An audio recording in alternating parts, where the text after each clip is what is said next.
Segundo livro dos Reis, capítulo número 6, acompanha aí na sua Bíblia, ou aqui no telão. E disseram os filhos dos profetas a Eliseu: eis que o lugar em que habitamos diante da sua face nos é estreito. Talvez se Deus falasse comigo assim: Renan, agora você que vai suceder Elias, eu falava: eu não tenho condições. Elias era muito maior que eu não consigo fazer o que ele faz, eu não vou ter condições, em mim não tem força, eu não tenho tanta sabedoria. E eu acho lindo isso em Deus, porque Deus escolhe exatamente pessoas assim, que não tem condições, que não tem conhecimento, que não tem força, que não tem tanta possibilidade. Por que Deus faz isso? Porque não se trata de nós, se trata do poder dele, e é por isso que Deus escolhe pessoas assim. Porque se Deus escolhesse 1000 pessoas capacitadas, as pessoas entenderiam: foi feito porque eu consegui, porque eu estudei no 6, porque eu fiz isso e fiz aquilo. Deus fala: não é segundo a sua capacidade, não é sobre o seu conhecimento, não é sobre as suas condições financeiras, é o meu poder que se aperfeiçoa nas pessoas. E eu falo isso porque talvez você esteja assim diante de algumas coisas que Deus tem te entregado. E eu não falo somente de coisas espirituais, eu falo também de coisas do cotidiano. Talvez Deus está abrindo uma porta para você, que você está falando assim: eu não tenho condições de entrar.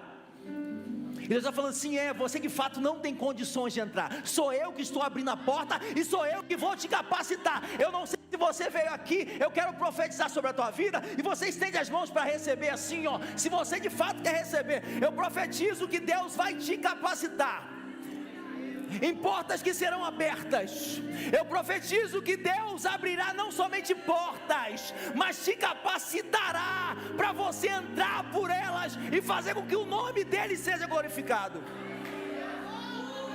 Esse era Eliseu, José, um homem agora que está recebendo um grande desafio, que era além das capacidades humanas dele.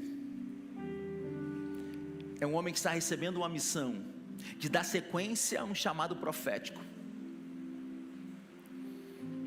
Só que eu acho lindo em Eliseu, e isso tem que fazer parte de nossas vidas, é que por mais que nós nos sintamos sem capacidade, Eliseu não retrocede. Ele fala: Senhor, não tenho capacidade, mas eu estou aqui. Não tenho conhecimento, mas eu estou aqui. Não tenho a mesma intimidade de Elias, mas eu estou aqui. Eu acho que eu não consigo fazer o que ele fez, mas eu estou aqui. Estou à sua disposição. E é isso que Deus espera em cada um dos seus filhos. Ele está olhando pessoas falando assim: você quer? Você aceita? Está disponível? Deixa comigo o restante. Eliseu começa uma história linda, e aquele primeiro sentimento de incapacidade, agora Deus começa a usar Eliseu de forma tão grande, que ele faz muitos milagres a mais do que Elias.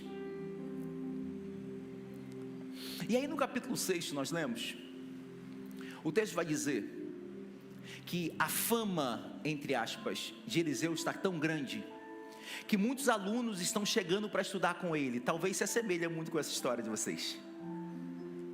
A fama de Eliseu começa a ser tão grande por aquilo que Deus estava fazendo através de Eliseu, que o colégio que Eliseu abriu, um colégio de profetas, ele abriu um colégio para profetas. Ele é um profeta, ele abre agora um colégio para profetas. Muitos alunos começam a se matricular, muitos, e aí o colégio se torna pequeno. Aí acontece exatamente o versículo 1 que nós lemos. Se puder manter aqui para mim. O que vai acontecer é que um dos alunos desse colégio chega para Eliseu e fala assim: professor, o local onde nós estamos está apertado, está estreito.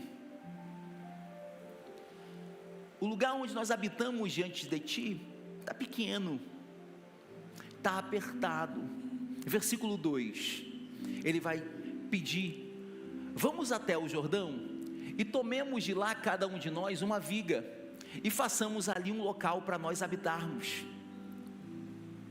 O local estava estreito. Então agora ele vai diante do profeta e pede ao profeta: olha, eu estou trazendo um problema, mas eu também trago uma solução. Eu estou vendo que o local está pequeno, mas eu também peguei de Deus uma solução. Porque você conhece pessoas que só trazem problemas para a gente, mas nunca apresenta nada para nos ajudar? Tem pessoas que sempre apresentam erros, dificuldades da sua vida, mas nunca apresentam nada de bom. O que eu começo a aprender aqui nesse texto é que esse aluno do profeta, ele chega diante do profeta e fala assim: ó, eu estou vendo que o nosso colégio está pequeno, mas eu tenho uma solução. Vamos até o Jordão e vamos cortar vigas, para que nós possamos habitar ali, aumentar a nossa habitação. Ele vê uma problemática, mas ele fala assim: Deus também me deu uma solução. Eu estou falando isso porque talvez na sua casa às vezes você também viva assim. Você vê problemas acontecer na criação dos seus filhos ou no seu casamento, e você só fica no ouvido do cônjuge. Eu acho que isso acontece na minha casa. Eu acho que na sua casa não. Aí a mulher: você não trocou a lâmpada, você não fez isso. Eu sei que também que tem alguns homens que são sossegados demais. Me ajudem. Vamos acordar, homem, antes que o Ricardão vá lá trocar a lâmpada, hein? Nós precisamos entender que identificamos alguns problemas, tá? Mas você tem orado a Deus para que também Ele te dê a solução dos problemas? Porque é muito fácil, irmãos, ficarmos levando o problema para os outros. Quem gosta de ficar ouvindo o problema de outros? Se tem uma coisa que eu não gosto, é de ficar perto de pessoas que só trazem coisas negativas e ruins. Eu conheço pessoas assim: pastor, isso, meu Deus, fulano tá isso, o culto estava ruim, sei que lá, a luz estava, tá cheia, a igreja está cheia, a coisa está quente. Meu irmão, para de falar só problemas. Tá bom, diante de tudo isso, o que você apresentou como solução? Como você se apresenta como solução para sua casa? Como você se apresenta como solução para sua sociedade, para sua vizinhança, para os coleguinhas da escola? Nós precisamos aprender isso, que nós também precisamos buscar em Deus. Mantém um versículo para mim aqui. A solução dos problemas. Olha, o lugar está apertado. Eu reconheço que há um limite, que o lugar onde nós estamos está limitado. E isso é muito lindo, porque às vezes nós não reconhecemos que algumas coisas na nossa vida estão no limite. O aluno do profeta, ele identifica que houve uma limitação e a necessidade de ampliação. Há uma necessidade de expandir, de crescer, de avançar. Muitos às vezes não conseguem reconhecer as limitações que nós vivemos, as limitações que nós temos. E aí, o que ele pede ao profeta é o seguinte: ele não pede ao profeta para que haja um crescimento individual. Ele pede ao profeta, ele fala na primeira pessoa do plural. Ele fala assim: nós temos vivido num tempo de individualidade, onde pessoas só pensam em si, só olham para o próprio umbigo, mas não pensam na coletividade. Eu penso em ter, mas eu não penso em compartilhar. Eu penso em meus filhos avançarem, mas eu não penso nos filhos da minha família, dos meus familiares também avançarem. Eu quero que o meu filho seja o destaque da escola, mas eu não quero que os coleguinhas dele também não sejam o destaque. O que eu aprendo com esse aluno é que ele não pensa somente em si, mas ele pensa num todo. Ele fala: o local está apertado para nós. Olha, eis que o lugar em que habitamos diante da tua face é estreito. Não está sendo apertado somente para mim, mas para todos aqueles que convivem comigo. Então, profeta, eu estou levando de ti um problema que é coletivo, mas também quero apresentar uma solução para a coletividade. Porque assim como eu quero crescer, eu quero que todos ao meu redor também cresçam. Eu estou falando isso porque talvez alguns de vocês serão grandes na terra, mas não queiram ser grandes somente sozinhos. Aprendam que outros também precisam crescer conosco. Outras pessoas também precisam avançar juntamente conosco. Que todo espírito de egoísmo saia sempre de perto de nós. que todo espírito de individualidade sempre esteja longe da nossa casa. Não, eu quero ver a minha casa bonita, mas eu quero ver toda a minha vizinhança também bonita. Sim, eu quero ter um carro bom na garagem, mas eu quero que os meus vizinhos, os meus parentes, os meus irmãos em Cristo também tenham um carro bom na garagem. Porque não se trata apenas de mim, se trata de nós. Vamos, pois, até o Jordão, e tomemos de lá cada um de nós uma viga, e façamos ali um lugar para habitar. É o versículo 2. Só para você entender o que ele está querendo dizer. Essa época não era igual a nossa época, aonde casas são feitas de tijolos, alvenaria. A tenda em que eles habitavam era feita de madeira. A parte estrutural era feita de estacas, árvores, e envolvida na sua maioria das vezes por panos, peles de animais. Olha o que ele está dizendo, ó. Vamos até o Jordão e peguemos de lá cada um de nós madeira. Só para você entender, o local onde eles estavam habitando era no Jordão. Então vamos supor que aqui é o Jordão, e aqui está a tenda onde esses alunos estudavam e habitavam. Ele está te falando, ó, vamos lá e cortemos as árvores e peguemos vigas.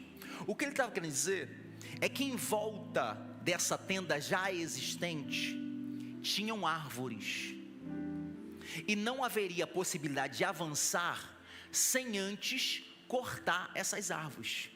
O primeiro empecilho que havia aqui é que árvores em volta da tenda impedia o crescimento da tenda. E aí ele dá uma ideia: vamos cortar as árvores, para que primeiro elas não sejam um empecilho de crescimento. Então eles cortam as árvores, aquilo que estava sendo impedimento é derrubado. Tá, e agora como vamos aumentar? Vamos aproveitar aquilo que um dia nos impedia e fazer com que isso sirva de estrutura. O que você quer dizer, Renan? É que aquilo que um dia te impedia de você crescer, daqui a pouco Deus pode utilizar para servir de estrutura para a sua vida. Quando nós estamos diante de Deus, algumas coisas que hoje nos impedem, amanhã pode ser instrumento de bênção para o nosso crescimento. Eu sirvo um Deus que é tão lindo, que algumas coisas que hoje me impedem de crescer, amanhã Ele utiliza essas mesmas coisas para servir de estrutura para o meu crescimento. O que eu quero liberar sobre a tua vida, estenda as suas mãos se você quiser receber, é que algumas coisas que um dia estavam impedindo o seu casamento, a sua vida, os seus filhos, os seus projetos, os seus sonhos de crescer, Deus vai pegar essas coisas que um dia impediam, que talvez sejam até pessoas, e Deus vai utilizar para servir de base para o seu crescimento. Você dá um amém por essa palavra? Nós lemos o capítulo 6, mas nós fomos olhar o capítulo 5, vai contar a história, pastor Leandro, de um homem chamado Geazi, que também era aluno desse profeta Eliseu. Geazi era o aluno principal do colégio de Eliseu, era o aluno de destaque. Eliseu sempre contava com Geazi. Só que no capítulo anterior vai contar uma história desse jovem que era destaque para os que viam. O texto vai dizer que certa vez um homem chamado Naamã, ele vai diante de Eliseu com lepra, e ao chegar diante de Eliseu ele fala assim: eu quero ser curado da lepra, mas eu vim aqui trazer ouro, prata, vestidos, tudo que tem de riqueza eu gostaria de te entregar, profeta. O profeta fala assim: não, eu não preciso de dinheiro para te curar, vai embora com o seu dinheiro que eu não quero ele. Você pode vir diante de mim buscar cura, mas dinheiro eu não quero nada em troca. Aí o texto vai dizer que esse homem Naamã é curado, e ele volta com as suas riquezas pelo mesmo caminho onde ele veio, agora curado. Aí Geazi, com os olhos grandes, fala assim: o meu professor não quis dinheiro, eu quero esse dinheiro. O homem veio para dar, aí ele veio com o coração para dar, eu não pedi nada, eu vou lá pegar esse dinheiro. O profeta não quis o professor. O aluno do profeta fala assim: não, eu vou lá pegar. O texto vai dizer que esse aluno sai correndo para encontrar Naamã, que foi curado no caminho. Se encontra com Naamã e fala o seguinte: olha, Naamã, o meu professor mandou eu vir aqui para pegar o dinheiro que você tinha prometido. É porque na hora ele não queria, mas agora ele resolveu querer. Mentiu. Ele queria para ele. Aí o texto diz que ele pega esse recurso e vai. Só que eu falei que ele foi curado de uma lepra, o comandante. O texto diz que ele pega o dinheiro, mas o Deus que vê tudo também deu a lepra para ele. Deus deu o recurso, mas também deu as esmolas. Ele volta com dinheiro, mas também volta com a lepra que o homem havia sido curado. Como ele é leproso agora, ele não pode estar mais no meio dos outros alunos, ele precisa ser retirado. Eu estou falando isso por quê? Porque exatamente quando nós viramos a página do capítulo 5 para o capítulo 6, onde sai a história de Geazi, é exatamente o momento onde a escola começa a crescer. O que você está querendo dizer, Renan? É que às vezes você está achando que o crescimento da sua vida, dos propósitos que Deus tem no seu coração, está ligado em Deus te dar. Às vezes você está achando: para eu ter uma vida abençoada, Deus precisava me dar isso. Não, para eu crescer mais, Deus tinha que me dar isso. Não, para eu desenvolver o chamado dele, se Deus me desse isso, eu ia avançar. Não. Sabe o que eu aprendo com essa história? É que a maioria dos crescimentos não está ligada em Deus te dar algo. A maioria dos crescimentos é necessário você tirar algo da sua vida. A escola de profetas só cresceu quando Geazi foi retirado. Sabe o que Deus quer falar conosco? Eu tenho um propósito que você cresça, eu tenho um propósito que você avance, mas não é sobre eu te dar alguma coisa, é sobre você retirar algumas coisas que estão atrapalhando o teu crescimento.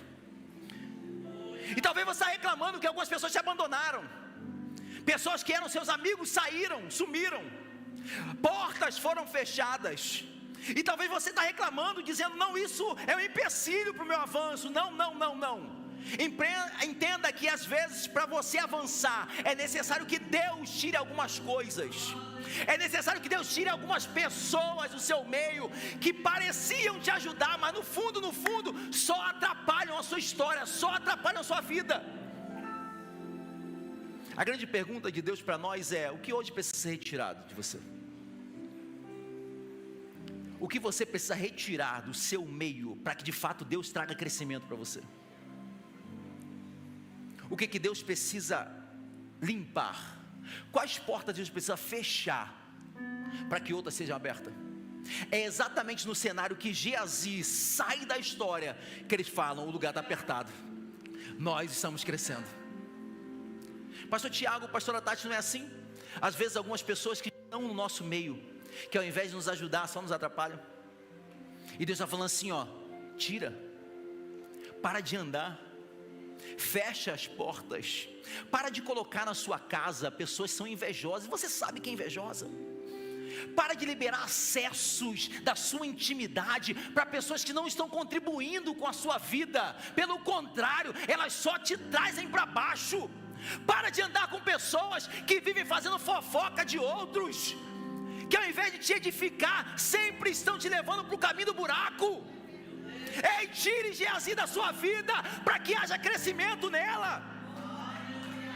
Tire algumas coisas, alguns comportamentos que estão impedindo o seu avanço. Porque o que Deus quer é que nós avancemos, mas não há avanço se nós não tirarmos algumas coisas que estão nos atrapalhando. Vamos até o Jordão. Vamos até o Jordão. Aí o versículo 3, o moço do profeta vai dizer: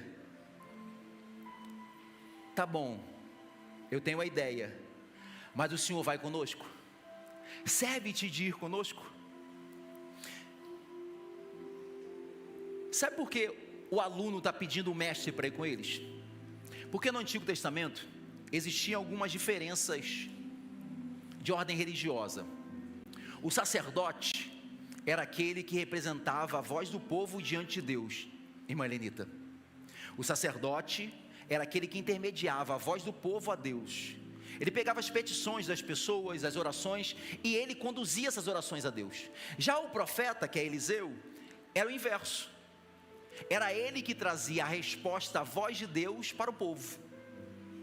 Ou seja, o profeta, ele representava a presença do próprio Deus. Quando esse aluno fala o seguinte: serve-te de ires comigo, ou serve de ir com os teus servos, ele está dizendo o seguinte: olha, eu identifiquei um problema, já tenho a solução, mas se a presença de Deus não for comigo, não adianta nada. Eu estou falando isso porque talvez tenha pessoas aqui que já identificaram problemas na sua vida, já retiraram Geazi, tem a solução, sabe por onde andar, mas não honram a presença de Deus estar com eles. Já viveram um tempo de presença com Deus, mas que hoje não faz questão de Deus estar com eles. Olha que coisa linda. Olha, eu tenho a solução, mas eu quero que o Senhor vá comigo. Se a presença de Deus não for, não adianta de nada. Aí sabe o que Deus responde? Eu irei. Você quer que eu vá com você? Eu vou. Você quer que eu abençoe os seus estudos? Eu abençoo. Você quer que eu te dê um casamento abençoado? Eu vou estar lá presente. Você quer que a sua família seja cercada pela minha presença? Eu estarei lá, porque essa é a vontade de Deus. Então o que eu aprendo aqui é que muitas coisas que a presença de Deus não está, é porque exatamente nós não chamamos. Muitos momentos nós poderíamos ser abençoados por Deus, isso só não acontece porque nós não convocamos, não convidamos Deus a estar conosco. Profeta, o Senhor vai conosco? Sim, eu irei. Versículo 4. E foi com eles, e chegando ao Jordão, começaram a cortar a madeira. Olha o texto está dizendo: começaram a cortar a madeira. Se começaram, todos começaram a fazer juntos. Existe problema numa casa, aí você só vê a sua mãe trabalhando. Está tendo problema no casamento, aí tu só vê só uma das partes lutando pelo casamento. Ah, meu filho não está indo bem na escola, aí você só vê só a mãe ensinando. O que eu aprendo é que existe coisas que nós precisamos avançar, que é a necessidade de ter um trabalho coletivo. Papai, qual o nome da professora do seu filho? Há uma grande probabilidade de 90% dos pais que aqui estão não saberem, porque delegam isso somente para um dos lados lutarem. Qual o melhor amigo do seu filho na escola? Qual o nome dele? Ah, você não sabe, porque às vezes você só delega para a mãe saber, né? Mas não há crescimento se nós não trabalharmos juntos. Não há crescimento se você delegar somente a escola para ser responsável pelo crescimento do seu filho, pela educação dos seus filhos. Há um trabalho em conjunto. Cortaram madeiras. Enquanto o colégio está me ajudando a educar, eu também o ajudo a educar. Não adianta você levar o seu filho para a igreja achando que a igreja vai ser a resposta do crescimento do seu filho, se você também não trabalhar em conjunto com ele. Deixa eu falar uma coisa: o que os seus filhos mais querem não é o que você dá para eles, mas é o seu tempo com eles. Nós temos substituído em dar coisas às crianças, achando que nós vamos assim ajudá-las, mas sabe o que elas mais querem? É brincar conosco, com as coisas que nós demos a elas. Minha filha também estuda no 6. Eu tenho a Rebeca de 10 anos, do 5º ano, e eu tenho o Davi de 2 anos de idade. Eu posso pegar e dar um tablet para a Rebeca. Ao dar o tablet para ela, ela vai inicialmente com certeza querer pegar o tablet, mexer em tudo, ver. Mas vai passar algumas horas, ela fala assim: pai, deixa eu te mostrar o que tem aqui. O que é isso? Ela está falando assim: pai, eu quero a sua atenção. Eu gostei do que você me deu, mas sabe o que mais me importa, pai? é quando você está comigo. Está chegando o dia das crianças. Nós temos a tendência de dar brinquedos para as crianças. Isso é legal. Mas quantas vezes você brincou durante esse ano com um brinquedo que você deu ao seu filho com ele ou com ela? Ah, meu filho não tira a cara do telefone. Quem programou ele foi você. E é engraçado que na nossa época nós não fomos programados assim. Eu sou da época que eu jogava bola na rua, soltava pipa, jogava bola de gude, peão. O que eu mais gostava de brincar era salada mista. Eu sei que hoje os tempos são diferentes. Eu sei que hoje não dá para nós deixarmos nossos filhos nas ruas. Eu sei que hoje há um medo no nosso coração de deixarmos nossos filhos sozinhos. Eu sei disso. Eu não estou falando sobre deixar eles sós. Mas hoje é um domingo, a maioria de vocês estão em casa. Quero descansar. Mas o seu filho anseia em estar presente contigo. Eu gostaria de desafiar quando você chegar em casa, não pegasse o seu prato de comida e fosse sentar no sofá e ele em outro local. Reúna todo mundo na mesa e trabalhe junto cortando madeira. Porque nós queremos ver uma casa ampliada, mas não queremos pagar o preço de cortar madeira. A madeira precisa ser lapidada, cortada, e isso é um trabalho em conjunto. Responsabilidade da mãe, do pai, do colégio, da igreja, mas a maior responsabilidade somos nossas. E nós não temos nos esforçado para cortar madeira. Versículo 5, e aí eu termino. E sucedeu que, derrubando eles uma viga, o ferro caiu na água. E clamou e disse: ai, meu senhor, esse machado era emprestado. Para você entender melhor isso aqui, esse contexto, é o seguinte: eles estão cortando madeira, e há uma grande probabilidade de só ter um machado no meio de todos os alunos. E por que isso? Porque a nação de Israel, nesse momento, eles não tinham a habilidade com ferro. Então ferro era algo que a nação de Israel não tinha muita habilidade. Há uma grande probabilidade deles irem longe buscar ferro. Então, o que o texto tem nos apresentado é que possivelmente só há um machado para um grande grupo cortando. Aí tenta imaginar, o camarada está cortando. E não tem como, cadê só os machos? Só quem é macho, levanta a mão bem aqui. Não, eu falei só macho, irmão. Alguns ficaram com dúvida. Edinho, todo homem, ainda que não trabalhe com obra, pelo menos no martelo já pegou. Correto?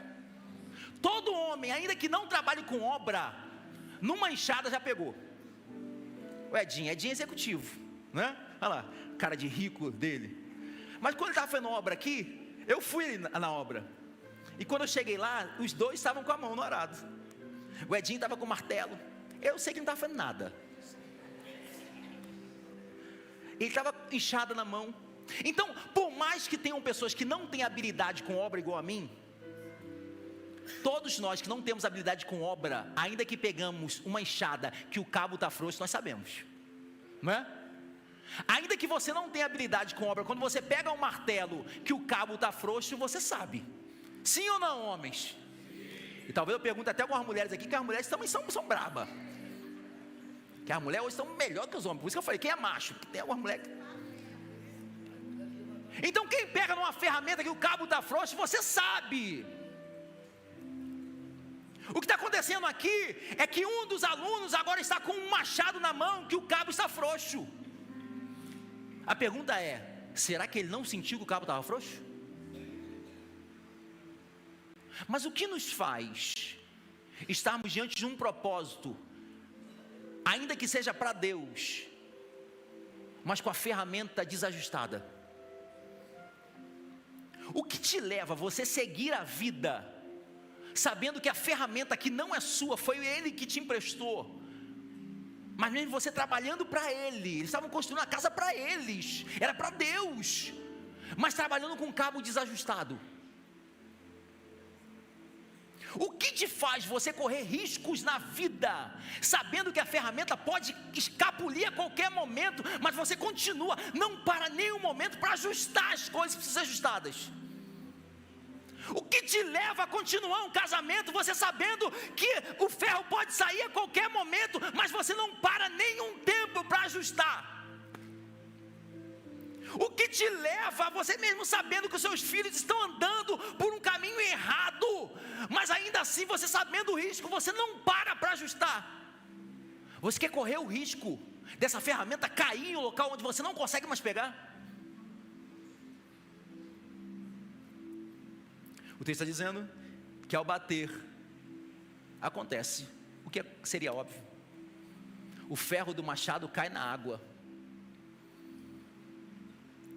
do Jordão. Aí tu vai falar assim: ah, pastor, caiu na água, então é fácil de pegar. Até porque o rio Jordão normalmente não é um rio profundo, é um rio raso. É um rio raso, mas é um rio de águas turvas, águas barrentas. Talvez você está andando em locais onde seu pé até toca no fundo, mas você não consegue enxergar o fundo. O rio Jordão, não sei se aqui tem 90 centímetros, se algo cair aqui em 90 centímetros de profundidade, as águas são tão turvas que você não consegue enxergar. E sabe por que as águas do Jordão são turvas, pastor Zé Romário? Porque o rio Jordão, na verdade, ele nasce com águas cristalinas, no alto do Monte Hermon. Mas ele é um rio que por onde ele vai passando, ele vai levando fragmentos dos solos por onde ele passa. A cada território que o rio Jordão vai serpenteando, ele leva consigo fragmentos, que parecem muito com as histórias deles, que parecem muito com as nossas histórias. Afinal de contas, nós hoje estamos formados com muito daquilo que nós levamos de solos aonde nós passamos. E o que você está querendo dizer com isso, pregador? É que a cor deles vai ser de acordo com os solos aonde eles estão andando. Então cuidado com as amizades que seus filhos têm. Que é isso, pastor? Eu tenho que tolir meu filho de algumas amizades? Sim, a responsabilidade é nossa. Enquanto estiver debaixo do meu teto, comendo da minha comida, quem manda sou eu. O conselho tutelar, o problema do conselho tutelar está debaixo da minha tutela hoje. A responsabilidade da criação dos meus filhos é minha, e no que depender de mim, eles serão águas cristalinas, não serão águas turvas. Sou eu sim que defino as amizades, sou eu que defino aonde vai, com quem anda, como fala. Porque afinal de contas, no final eu quero beber dessa água. Sabe por que eles não conseguem agora encontrar o machado? Porque com certeza o texto não diz isso, mas com certeza, pastor, eles tentou de qualquer maneira achar o machado.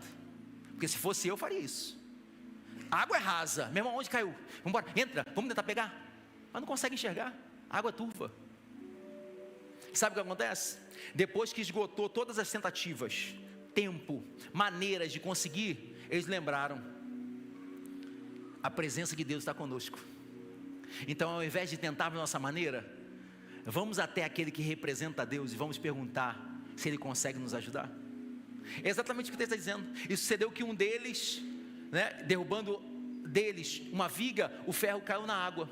E aí, clamou e disse: ai, meu Senhor, era emprestado.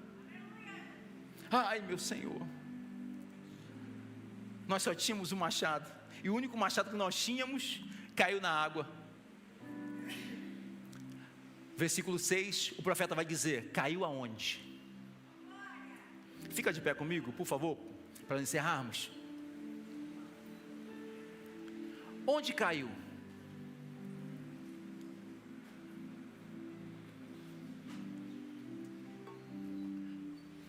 Deixa eu fazer uma pergunta a vocês, e vocês me respondem em alta voz. Você crê que Deus conhece todas as coisas, sim ou não? Sim. Você crê que Deus sabe de todas as coisas, sim ou não? Sim. Então por que o representante de Deus pergunta onde caiu, se ele sabe todas as coisas? Porque às vezes Deus nos faz algumas perguntas se ele sabe a resposta? Já parou para pensar nisso? Deus nos faz perguntas não é porque ele não sabe, ele quer fazer você abrir os seus olhos para que você tenha a resposta. Ele sabe. Onde foi que caiu? E mostrando-lhe o lugar. Sabe por que algumas coisas que saíram do lugar da sua vida não voltam? Porque Deus está falando assim, ó, me mostra aonde foi que saiu do lugar.